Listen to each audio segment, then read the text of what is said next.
নমস্কার, সবাই কেমন আছেন? আশা করছি ভালো আছেন। আমার নতুন একটি ভিডিওতে সবাইকে অনেক স্বাগত। আজ রবিবার প্রায় 12টা মতন বাজে।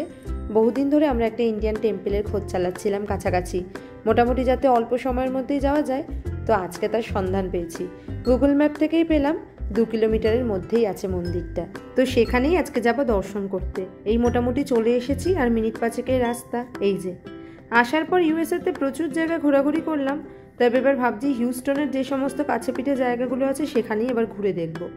আর সবচেয়ে অবাক করা বিষয় হলো ইন্ডিয়ান যে মার্কেটটা থেকে আমরা খাবার দাবার তুলি তার থেকে মাত্র 10 মিনিট দূরত্বেই এই মন্দিরটা, জানেন? অথচ এদিকে কখনো আসাই হয়নি।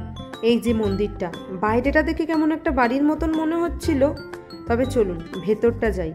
পুজো কি দেব, এখানে আচার নিয়ম তো সেরকম কিছু জানি না।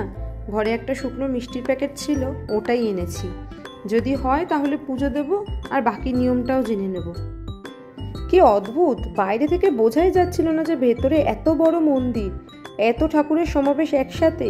কত ঠাকুর রয়েছে এক জায়গায়, বহুদিন খুঁজলেও কষ্টটা কিন্তু আজকে সার্থক হয়েছে। বলুন কি ভালো লাগছে, একটা আলাদা যেন প্রশান্তি এলো মনে। এই মন্দিরে যেখান দিয়ে ঢুকলাম বাইরেই লেখা ছিল replica of god Somnath and মা শ্রী আম্বে। ওই গুজরাটের সোমনাথ মন্দিরের আদলে এখানে বাবা শিব ঠাকুরকে স্থাপিত করা হয়েছে। এছাড়া অনেক রকম ঠাকুর রয়েছে। বিশাল মন্দিরটার গোটাটা জুড়ে রয়েছে বিভিন্ন দেবদেবীর মূর্তি রাখা। গণেশ, লক্ষ্মী মাতা, মাতঙ্গী মাতা, খদিয়ার মাতা। এই যে এদিকে রয়েছে মাতা আম্বে, তারই পাশে রয়েছে হনুমানজি, আর এই যে সামনেই রয়েছে নন্দী। এই নন্দী দেখার জন্য থিয়া বারবার করে এদিকটা ছুটে ছুটে আসছিল। শেষে ওর বাবা বললো যে তুই নমস্কার কর, তারপরে আমি তোকে পুরো গল্পটা শোনাবো নন্দীর। খুব মজা পেয়েছে এখানে এসে। এই দিকেও অনেক কটা ঠাকুর রয়েছে। এই যে এই দিকটাতে আছে গুরু কবির, পাশেই রয়েছে শ্রী সাই বাবা, পঞ্চমুখী হনুমান, শনিদেব, এর পাশে আছে রাম, লক্ষ্মণ, সীতা, আর ওই যে ছোট্ট একটা হনুমানজি আছে, রাধা কৃষ্ণ, আর এদিকে রয়েছে গণেশের মূর্তি। গণেশের মূর্তিটা কত বড়, পাশে আবার একটা ছোট্ট গণেশের মূর্তি রয়েছে। বাইরে থেকে বোঝা যাচ্ছিল না ভেতরে এত বড় একটা মন্দির রয়েছে, কিন্তু এই মন্দিরটা জানেন তো খুব পরিচিত। এই হিলক্রাফট এরিয়ায় প্রচুর ইন্ডিয়ান কমিউনিটি রয়েছে, আর সারা বছর মোটামুটি এখানে সমস্ত রকম পুজো হয়। খুব বড় করে নাকি এখানে শিবরাত্রি আর নাকি গণেশ পুজো হয়। ওই যে দূরে পুচকেগুলোকে দেখা যাচ্ছে, ওরা প্রত্যেক সপ্তাহে নাকি এখানে নাচের তালিম নিতে আসে, এখানেই শেখানো হয়। আশপাশটা দেখে এত সুন্দর লাগছিল। ওদিকে যে মন্দিরের পুরোহিত, তাকে আমি পুজোর নিয়ম আচার সব জিজ্ঞেস করে নিলাম। উনি বললেন প্রত্যেক দিন সকাল 9টা থেকে বিকেল 5টা পর্যন্ত যখনই আসবো তখনই নাকি পুজো দেওয়া যাবে, আর অভিষেকও করতে পারবো। তবে 6টা নাগাদ এখানে আরতি হয়, আর 7টা সাড়ে 7টার মধ্যে মন্দির বন্ধ হয়ে যায়।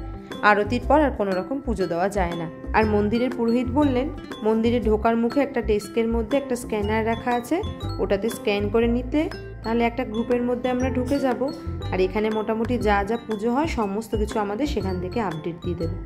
এই ভদ্রমহিলাকে দেখছি জানেন, কন্টিনিউ মুছে যাচ্ছে তখন থেকে, একটা চুল পর্যন্ত পড়ে নেই মন্দিরের আশেপাশে।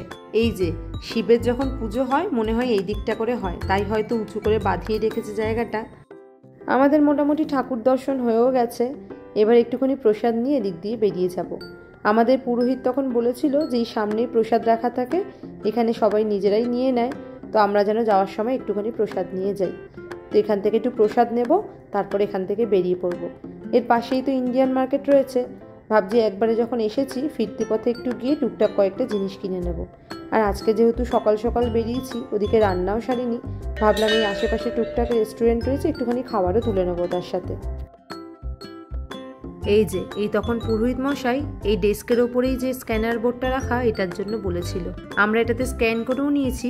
24 ঘন্টা পর আমাদের বললে অ্যাড করে নেবে, তারপর মোটামুটি এখানে যে সমস্ত পুজো পালি হয় আমরা আপডেট পেয়ে যাব। প্রয়োজন অনুযায়ী আমরা পুজোও দিতে চলে আসব। আমাদের হয়ে গেছে, এবার এখান থেকে যাব হচ্ছে পরিবারে। ইন্ডিয়ান মার্কেট থেকে কয়েকটা জিনিসপত্র তুলব। আর এই যে এটা হলো যজ্ঞশালা। ঢোকার মুখে একবার দেখেছিলাম, কিন্তু তখন আর ওই ভেতরে যাব বলে আর এদিকটা দাঁড়াইনি। এখানেই পুজোর বিভিন্ন রকম যজ্ঞ হয়, ভেতরে তো সব কাঠের তৈরি, তাই ওখানে আর কোনো রকম রিস্ক নেয় না, এই বাইরেটা সব কিছু হয়। আর শিবরাত্রির দিন পুজোটা নাকি 4 প্রহরের পুজো, তো সারা রাত্রির ধরে হবে। তো তো চলুন এবার এখান থেকে যাই ইন্ডিয়ান মার্কেটে। আর সাথে সাথে এই ভিডিওটা এখানে শেষ করলাম। দেখা হবে পরের আর একটা ভিডিওতে। ততক্ষণ সবাই ভালো থাকবেন, সুস্থ থাকবেন, সাবধানে থাকবেন। আর ভালো লাগলে একটা লাইক, কমেন্ট, শেয়ার করে দেবেন। টাটা।